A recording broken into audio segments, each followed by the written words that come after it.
is that way. Chris, Hello. Austin, and esteemed guest Keith. How are you, sir? Doing great. Thanks for having me on. Really appreciate the invite. Austin, I'll let you introduce him. You know more about him than the two of us do. He's frozen though. The frozen red-bearded man right here is, saying nothing. So we'll go with what I do know about you. Like I said, the things he did tell me about was, and I thought was pretty cool, and I'll let you tell, the story about how that came about was that, and, correct me if I'm getting it wrong, is that, when the opposing team comes in, you make a carving of that school logo. Yeah. Is that family? Pretty much. So I've been doing custom woodwork for years now for people. And it was really kind of after like the whole thing with like UF and Miami happened earlier this year, and it just made me really the whole thing with like their fans attacking the band, harassing the band. And I was like, man, like that sucks. Like if you drove from Miami, which is like 5 hours without traffic, and like you drove all the way up here, you go to see your kid or you're in the band and like you're getting picked on by fans, like, like it's pretty crummy of a way to start the year off. And I was like, it's not like as UCF fans and the school UCF, like, Hey, Austin. Yeah. Where's Craig? What's going on? Keep going here. I was saying that like we're not exactly on everyone's best list because of how we were talking about being national champs a couple years ago and how we went undefeated and didn't get into the CFP. So I was like, you know what? Let me at least make something as like a welcome gesture to people that come in. And it really made me, after seeing like the whole Miami thing, think about how like when UCF played Michigan a couple years ago, and I was like, oh, this is my last vacation time of the year. Let me find a random flight. Let me find a place to stay. We were like getting kicked out of bars up there before even walking in just because we had UCF logo on our chest. And that really irked me because growing up, I played, like NCAA 98 or whatever with like Charles Woodson or something like that cover. My brothers were like Michigan and Ohio State. Mm-hmm. And I was like, man, like I'm getting kicked out of bars. And it wasn't what I wanted for vacation. So I thought, people coming from 1,000 meters. Stanford itself is like, it's 1,000 meters. It's about like 3,020 or so. So I was just thinking like, why not do something nice? And it is where it is today. So. No, that's cool. So, I mean, so what is, I haven't seen one of the designs. Like I said, I never saw a picture. I mean, is it is it just like a simple carving, or is it like a larger, like overall of the school mascot and the school name? I mean, I'm not sure. I said I haven't seen a picture. Yeah. So it really depends upon like the event. So like the more complicated one was like we had the annual space game, where I did like a moon shape out of I started using a CNC router. So it's a computer controlled design that runs a machine and then it cuts it out for me. I used to do it by hand and it just took forever. But the one for like the moon, there was like a base layer of like a circle. It's actually, I have the magazine I was on. So I don't know if you guys can really see it there. Oh yeah, there it is. Yeah, that's cool. So like the moon itself was a V carved, the V bit, and then I built that had a mahogany base. So that's a mahogany base, and then the University of Houston logo. That was pretty simple itself. It just takes time to prep the wood and get it all to where it is. And that one I kind of made it like a trophy itself. That's cool. For the Stanford one, I actually did just like a big letter S. I had some random time over the weekend, so I did that. The actual one I did for USF, I made that into like a butcher block. So I sanded it to like 2,000 grit, made it super nice. So it was a big chunk of cherry. Shit. I see the inside joke on that one though. Yeah. Thank you. So I try to have like a little quip, like something that makes. Hopefully they caught that too. I'm like butcher block, cows. I'm like, I hope they caught that. Yeah. Yes. Who are you laughing at?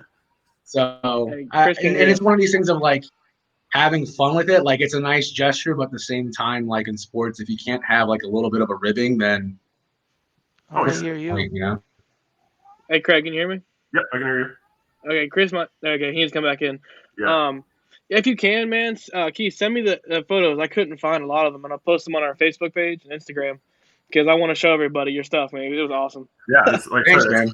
yeah, it's really cool getting to see that. Like I said, Is you he know, on never- Also, already? too, I had to Mhm. dip out. I had issue, but I want to thank you because I know you're a veteran. I didn't get a chance to see, what branch you're in, but thank you for Oh. your service too. Also, thank you so much.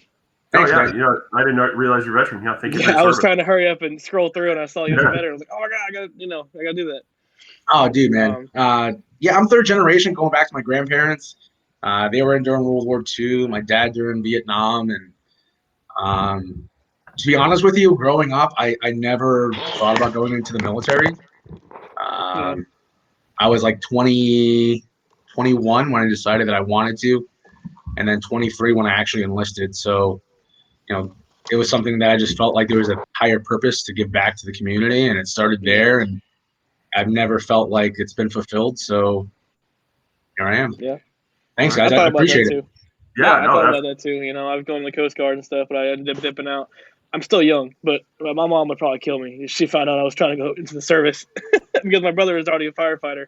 And I joked about joining a firefighter. She's like, "Yeah, I will kill you," and I was like, but I just felt like I need to do more, well, it's, But- it's kind of it's kind of funny, like you're saying. Thanks for having us on.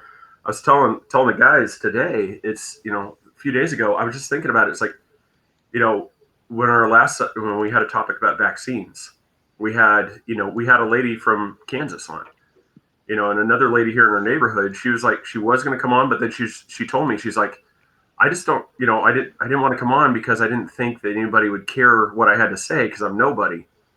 And I'm like, that's actually kind of our point is, and I'm like, I looked it up. Nobody's really using it other than a book, but it's. Where did I go? No, that's what we were talking about, man. Because as bad as we want to get athletes, professional athletes, we'll get there. But we want to hear people's stories. We want to hear the like story your of you. story. We want to hear everybody's stories that are not athletes because it's more of a I like it better when you have more hometown people stories instead of the I played NFL football, blah blah. We brought in Alexander Green. We interviewed him. Yeah, man, he played for Hawaii, and I forgot the other small school. And he told us he played for the Packers a little bit too, but he told us his backstory, how he got there, sleeping in his car every day during school, and he never got a dorm, stuff like that. Man, it was cool to hear his backstory, more of what he did in the NFL. So. And I think that's one of the biggest things out there nowadays is that people, I don't want to say put other people on such a high pedestal, but it's like, man, everyone's got their own story, and if you don't sit back and tell it, we'll never know. And that's actually been one of the coolest things that I've seen so far is, like, fortunately for me, doing this woodwork stuff, I've met the parent, and then I've learned the stories about their kids and what their upbringing was and like what their family background was. And most of the time, it's just like, hey, they just happen to live down the road from Houston, or they happen to live down the road from Connecticut, and that's just where they happen to go. But then it's like, it was really cool seeing the Houston mom, the mom that's on the cover with me of that magazine. She was just like super jacked, like for her son. I was like, that's awesome. Like, I know what it's like growing up and having a parent that's like screaming at the games, and you're like, shut up, you're embarrassing me. but like, here she is, full glammed out, Houston earrings, everything. And her son was the kicker. And it was like, man, like her son had a good field goal, like good for him.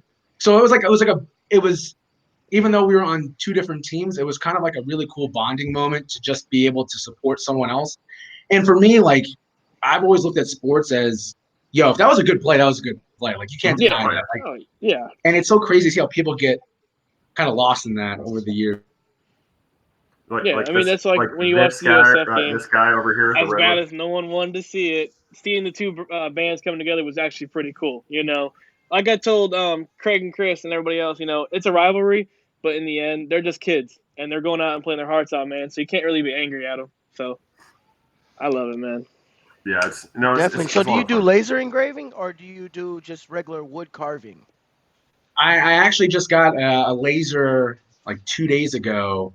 Thought I burnt my retinas because I turned it on without realizing like it's actually on. And I felt like like the little Asian dude from Indiana Jones and Raiders of the Lost Ark, and he's like, Awesome. Yeah. So I thought it was just like, oh, the power button, and it was like, no, there's a power button, there's an actual on button. Oh, damn. So I actually just got it running today.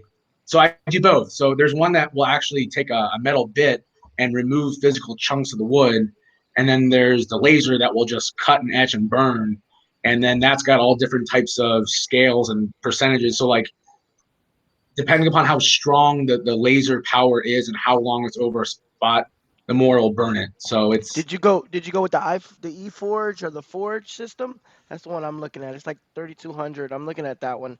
I think I wanted to fiddle around a little bit, so I think I'm gonna venture off into that one. So I chose the X carve. I'd done research for months, and it gave me the biggest size. It's a 30 by 30 inch, or 1000 millimeter by 1000 millimeter. And then I chose the actual laser itself. So that's a CNC router. Then the laser, I went with JTech Photonics. I could send you a link later to it. With everything fully loaded for the CNC, it was like $3,000 or so. Okay, and I mean, super reasonable. And then with the laser itself, I got it on sale for Black Friday, and it was still like $700. So for like $4,000, you could have an actual CNC router and laser. And for that size, most people are paying like, no joke, $20,000. $20,000. I've been researching, but I was looking at the little small compact machine. That's where I was thinking about going with that aspect, just to do a little bit of fiddling around. But Yeah, it got to the point because I was asking so many people to do stuff for me, and I was like, damn, like I just dropped like $300 or $400 on, because my flags, I used to build wooden American flags. I still do, but I had a metal plate for the stars, and I would ask like a plasma shop to cut the steel for me, and I would have to drop like $250, $300 at a time to get these plates. And I was like, damn, man, like I might as well just cut that and just spend the money on the CNC. And like, yeah, it's a really hard pill to swallow, but it pays for itself, man. Yeah. Yeah. It pays for itself. Makes sense. So, wow, that's cool. Yes, I saw when you got our comments back and forth, you said that you're gonna go woodworking woodworking full time. What were you doing before? So I've been a licensed financial advisor for years. Okay. I originally was working for a firm doing day trading. I've been doing that for years. Been pretty successful at it. I've moved up within the company, but I'm good at it. My manager says that I don't have necessarily like a passion that makes me want to move up more, which is a whole different story itself, and kind of what led me to ultimately put in my resignation. But like I love being able to create something. I never had that outlet in my life. Yeah. And it's different when you're not your own business owner, and you can only say certain things, or you can only connect with people so deep, and then just over time. Yeah. Was it just lack of personal? So I heard I heard you had a big story for us tonight. What's your big story? Can't wait to hear. They were interested in that. Yeah. Oh, cool, Austin. Thanks. So I'd actually submitted yesterday to like Joe Rogan to be on his podcast. I haven't heard anything about it, so I'm sorry to tease you guys, but Hey, we jumped it. No, that's fine. Yeah. Who doesn't like a little teasing? Well, it was like a crazy thing of like where this came today. And I say that, sorry, my dog Kayla just walked in. She has no regard for anything. No, same with mine. I had mentioned to Joe Rogan, and in my message to them for being on the podcast or whatever. Like last year, I was super lost. Like, so I was gung ho on being more of an advisor than what we have. We have different levels of advisors at my job. And like after my dad died, I realized like, what is my legacy going to be in life? And he had died a couple of years ago. And I was like, I just don't know what I want to do. And I actually I met the president last year, and he signed my father's Purple Hearts. And I have a friend that works in the Secret Service, and I saw like how they operate. And I was like, oh, dude, this is super awesome. Let me apply for this. Like, I think I could do this. And what's crazy about the Secret Service is that people don't realize like they do a lot of financial stuff, but along with protectees. So when I applied to the Secret Service, I'd actually gotten they accepted my application, which is huge. They just like immediately they scrub it and knock it out. Like either you're in or out. Yeah. I took their test. Sorry, this is Kayla. Just. Oh, that's awesome. We're used to it. Oh, look at that! Look at that! Look at the puppy. Yeah, we're all dog lovers, so that's good. Yeah, we got them all. This is the house to come over then. Yeah, I have 2 Labradoodles, so. I got Kayla, another. He just weighed in 85 pounds the other day. I got him at like 60 pounds earlier this year.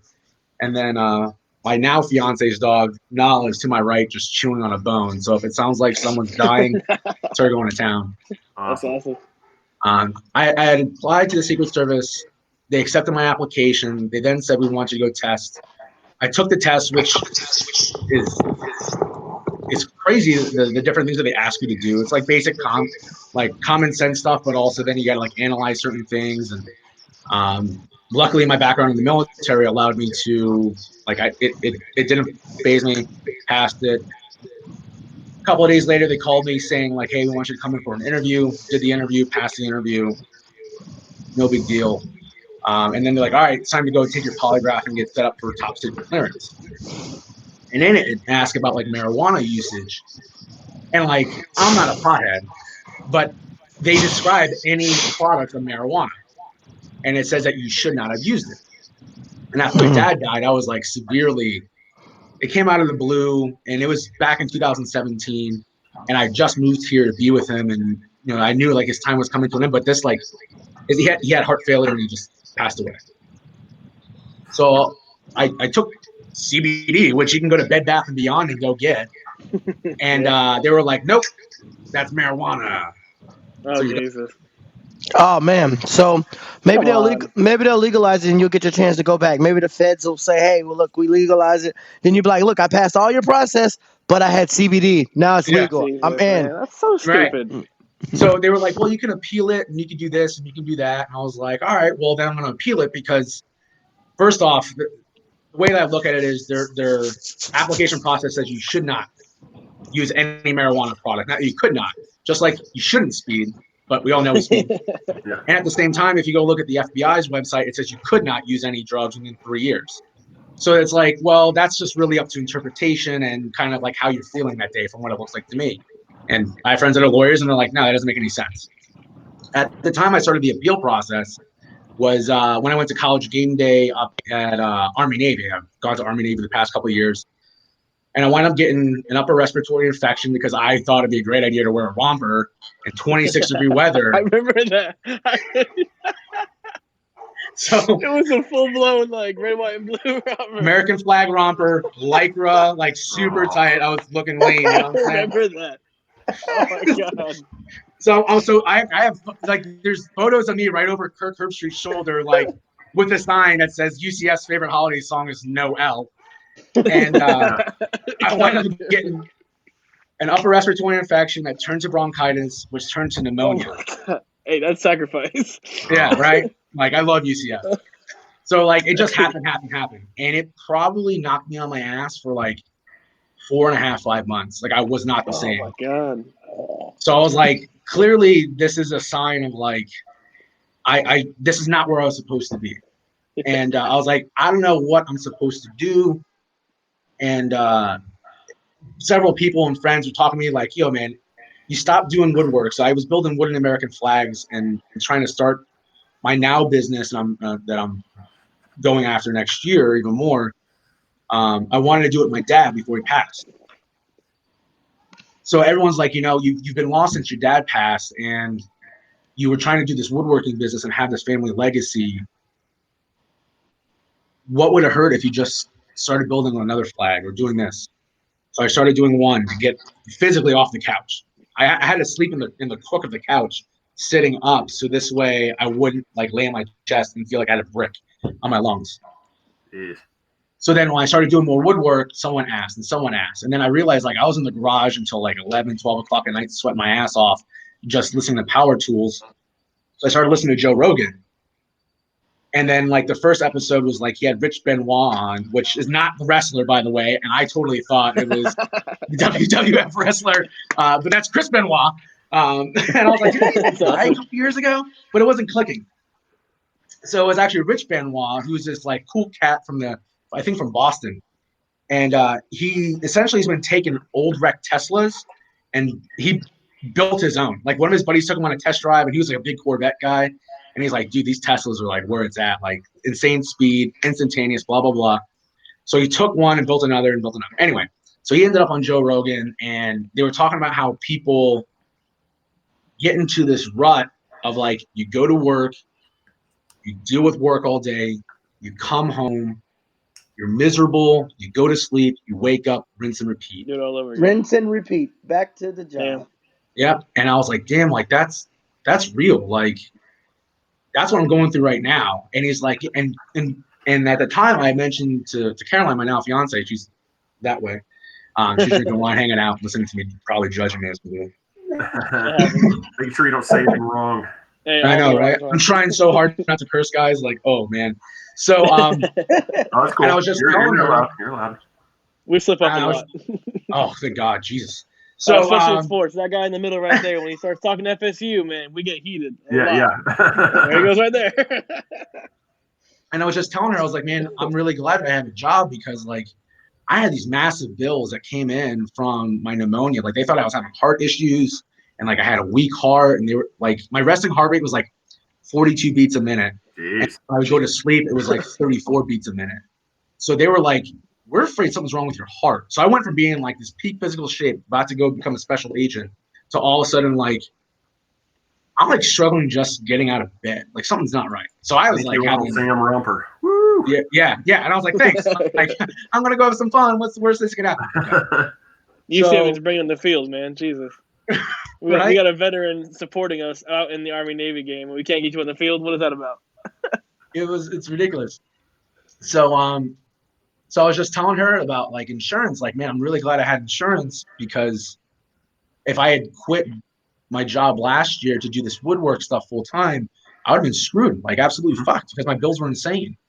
And that's exactly what Joe Rogan talked about. He's like, man, people talk about like, I won't have insurance or this or that. And he's like, that's the risk. No risk, no reward. Like if everyone was safe, people would fucking do it and you never get. And that's exactly what he talked about. And then I was like, holy shit. So like, I only knew Joe Rogan as like, he used to be on news radio back in the day in the 90s. And that's where I remembered him from. And then I turned Fear Factor guy. And then I just remember Dave Chappelle being like, bull penis and cream sauce. Like, that's all I remember. That's all I remember of him, right? And then I was like, I never clicked of, like, why he was in the UFC as a commentator. And then I saw, like, Joe Rogan was this badass, like, kickboxer back in the day. And if you've never seen his videos of him, like, a spinning back kick, Google Joe Rogan spinning back kick, and you'll never want to talk trash about Joe Rogan. Anyway. Yeah, but guess what? We're not talking trash. We got you first. Thank you for coming on. Yeah, exactly. Remember us, you go big. So once I heard that, I was like, oh, man, like, I'm hooked. Like, I knew nothing about Joe, but I got hooked. Yeah, cheers to that. Slanja. So then I started listening to more episodes, and a lot of them were people that took risks in their lives to get to where they were and successful.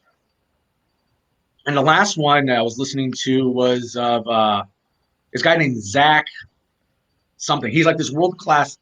The dude has like world records for like running 100 miles in like 12 hours or some shit. He has all these different records. Yeah. He makes you look like you're the laziest person in the world because like you don't go run ultra marathons before your super ultra marathon. Or something. Oh, I did a 5K for my warm up. What'd you do? Well, Thanksgiving, so I did fuck all. So I got up and I went to the fridge. Yeah, exactly. And he once again repeated it of like, yo, like people live these lives and they could be like amazing, talented, and he specifically said woodworkers, people that could be plumbers or artists, people that would be great with their hands, and you're told your entire life, you grow up, you get out of high school, you go to college, you meet the person you're supposed to be with, you get married, you have kids, you buy the fucking house and picket fence, and it's like you just sit there and you die wondering, what did I do with my life? Yep. So I put all that into like a really long like nice story about how like I went from being lost in life, wondering what I was doing, to hearing his podcast while starting my journey and realizing like, dude, this guy's fucking right. And I don't know if it's because he eats a lot of mushrooms or talks about like all kinds of right. Yeah. But that's why I submitted to a show. But like that was my story. I was like, and that UCF group that I'm a part that Austin knows me from, like, yo, ultimately that group has helped me get to where I am today. It helped me pay for the trip to the random stuff to propose to Caroline.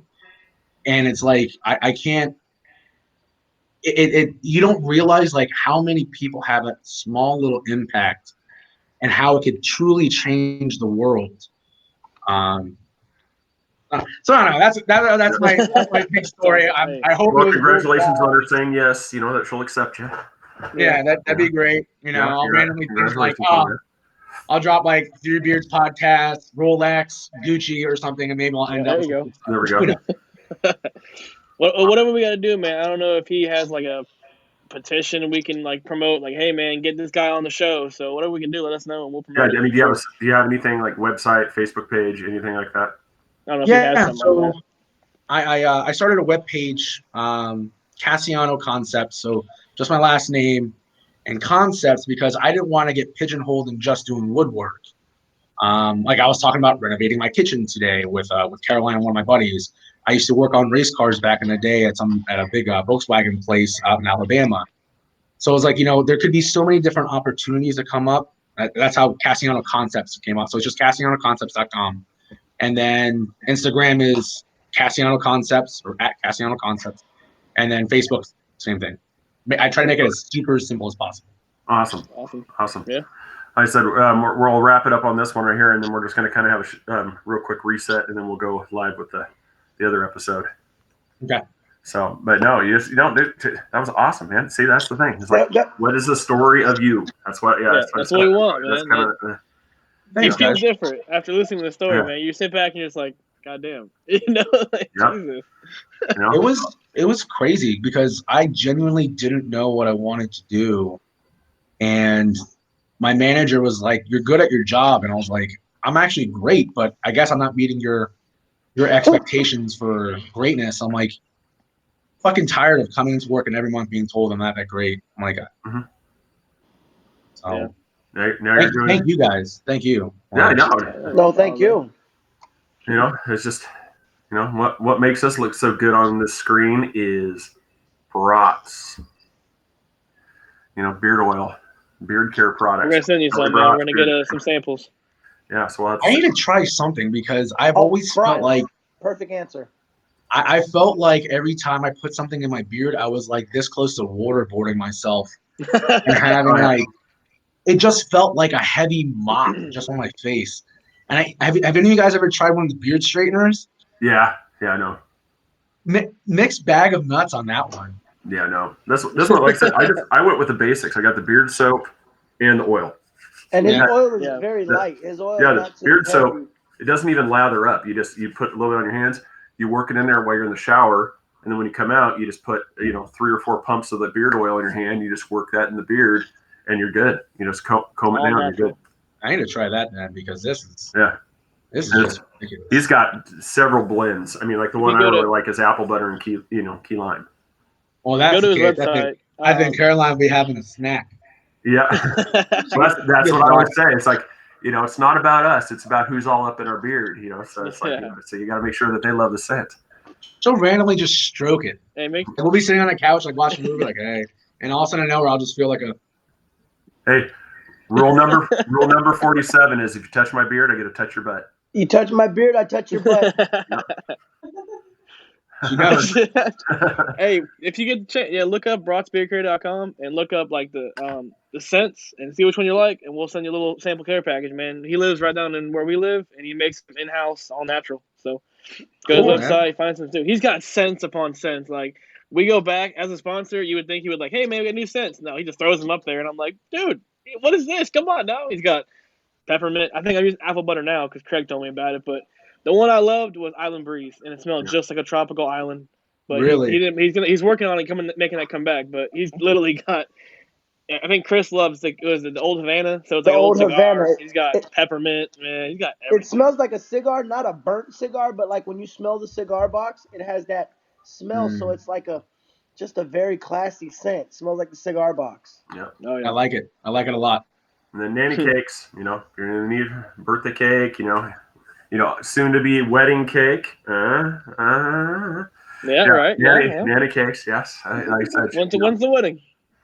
So when we first started dating, right? I always made a joke of like, I date a lot of girls over the years just because like it didn't work out, and she'd always look at me like, "What? Like you're just gonna break up with me or something?" And I was like, "No, like I just realized what I was worth, and like I didn't want to deal with the drama and the bullshit." So like when we get to our 1 month anniversary, I was like, "Hey, 1 month anniversary, let's go get a cake." So we went to Publix and got like a Reese's ice cream cake. So we could definitely use some cakes since we do that all the time. There you go. That's She makes right, awesome cakes. Yeah, she's been doing it for before I was born. She took a little bit of break. She's my mom and took a break and then came back after my dad passed away, unfortunately, a couple years ago. It's to the point now where I have to schedule a day to see her because she's so busy. Like she has cakes all the time. Yeah, it's awesome. She's making a wedding cake for my cousin in January, I think. This beautiful cake, so she does great work. Man. Mine is Christmas Eve. I got my cake coming Christmas Eve. Oh, she could do there you go. Happy woman. That's awesome. That's just simple things, cool. man. That's simple cool. things. The ladies at the store were like, "Yo, I've been with my husband like 20 years. He's never done this for me. If you don't marry him, I'm gonna marry him." That's awesome. That's awesome. What kind of meanwhile, you're slipping her $20. Yeah, I'm like, cool. Thanks. Thanks, Pam. Yeah. Really appreciate it. Solid. That was an awesome random comment right there. Thank you. Yeah. What kind of cakes does your mom make? Is it like any specific, like angel cake, pound cake, lemon cake? What you got? Any cake. She actually makes everything except for ice cream. She hasn't. It's hard to do that. So any cake, man. I think my uncle's wedding recently, she had like 3-tier. One was vanilla chocolate, and the other one was like almond, I think. So whatever flavors you want, she makes flavors. She has the fillings, like everything. So whatever you want, man, she'll make it work. I think I have the most pickiest wife when it comes to cake, and she absolutely loves the cake. It's either too moist. Some cakes are either too moist, too wet, too whatever. She's like, "Oh, this cake is awesome." So we got another one coming up for my son's birthday on Christmas Eve. So we'll be going to meet and get a cake. But her cakes are gourmet, like top of the line gourmet. Like somewhere else you spend $200 for, you know. She's good, awesome. Man. I'll send you information too, but for the podcast, Nanny Cakes, Nancy Burke, Facebook, Nancy.bburke, Instagram, and always 407-923-2898 for her phone number. Call her, text her, she'll get right back to you within, the day. She's always busy, so she'll get back to you as soon as she can, for sure. All right, gentlemen. Like I said, we're stop it right here. We'll do a quick little reset, and then we'll be right back, and we're going to start tonight's episode of the Las Vegas shooting. All right. Do I have time to get more whiskey? Yes, you should.